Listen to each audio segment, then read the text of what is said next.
देश की सबसे बड़ी जीवन बीमा कंपनी एलआईसी बाजार में अपनी हिस्सेदारी को बढ़ाने के लिए फिक्स्ड रिटर्न के प्रोडक्ट लॉन्च करने की योजना बना रही है।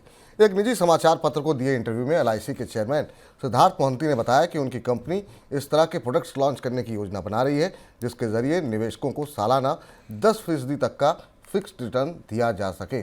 सर, 10% का फिक्स्ड रिटर्न ये संभव कैसे होगा सर? ये बड़ी महत्वपूर्ण और ये खबर बहुत सारे निवेशकों के लिए, बचतकर्ताओं के लिए जानना ज़रूरी है। एलआईसी ऐसा क्यों कर रही है, जानना ज़रूरी है। हमने आपको बताया भी कि एलआईसी का बाजार हिस्सा तेज़ी से गिर रहा है। इस तिमाही में एलआईसी के मुनाफे में तेज गिरावट आई। निजी प्रतिस्पर्धी कंपनियां एलआईसी का बाजार हिस्सा या मार्केट में शेयर खा रही हैं और अब ये बयान खासा महत्वपूर्ण है जिसे परखने की और एनालिसिस करने की ज़रूरत पड़ती है। एलआईसी ने कहा है कि 10% के रिटर्न के एश्योर्ड रिटर्न वाले प्लान लाने की तैयारी हो रही है। आप पलट कर बाजार में देखें तो आपको लगेगा कि बाजार में ऐसे निवेश के विकल्प भी होने चाहिए जहां से आप कम से कम 12 से 13% रिटर्न ले सकें। तब आप अपने जमाकर्ताओं को, बीमा पॉलिसी धारकों को 10% रिटर्न देंगे। ये स्पष्ट नहीं कि एलआईसी लेकर कहाँ से आएगी। एलआईसी हालांकि स्टॉक मार्केट में बड़ी इन्वेस्टर है, पर स्टॉक मार्केट के भी रिटर्न इतने ज़्यादा नहीं है। अभी हाल फिलहाल के महीनों में तो भारतीय स्टॉक मार्केट के रिटर्न अमेरिका की बॉन्ड यील्ड के लगभग बराबर थे और इसलिए भारत से विदेशी निवेशकों ने वहां निवेश करना शुरू किया।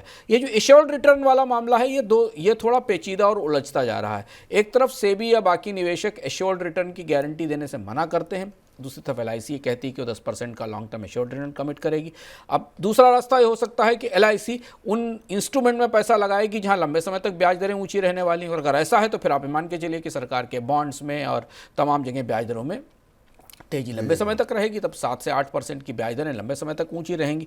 लेकिन एलआईसी की ये कोशिश इस बात में दिखाई देती है कि किसी तरह से गिरते हुए बाजार हिस्से को रोका जा सके, क्योंकि अब भारत का इंश्योरेंस बायर डाइवर्सिफाई कर रहा है। वो अपने पोर्टफोलियो में केवल एलआईसी पर निर्भर नहीं, उसके पास एलआईसी की अगर 2-3 पॉलिसी हैं तो दो प्राइवेट कंपनीज की पॉलिसी भी ले रहा है। और चूंकि देश की सबसे बड़ी बीमा कंपनी है तो अपने गिरते बाजार हिस्से को संभालने के लिए ये कोशिश करें। देखना ज़रूरी होगा और इसको ध्यान से देखना ज़रूरी होगा कि एलआईसी अगर ऐसा प्रोडक्ट लाती है तो उसमें उसके निवेश का प्रोफाइल क्या होता है, पोर्टफोलियो क्या होता है, वो पैसा कहाँ लगाया जाता है। तो देखना दिलचस्प होगा क्या कुछ प्रोफाइल होगा, और देखना ये भी दिलचस्प होगा कि क्या एलआईसी अपने गिरते हुए जो हिस्सेदारी है बाजार की उसको बचा पाती है या नहीं बचा पाती।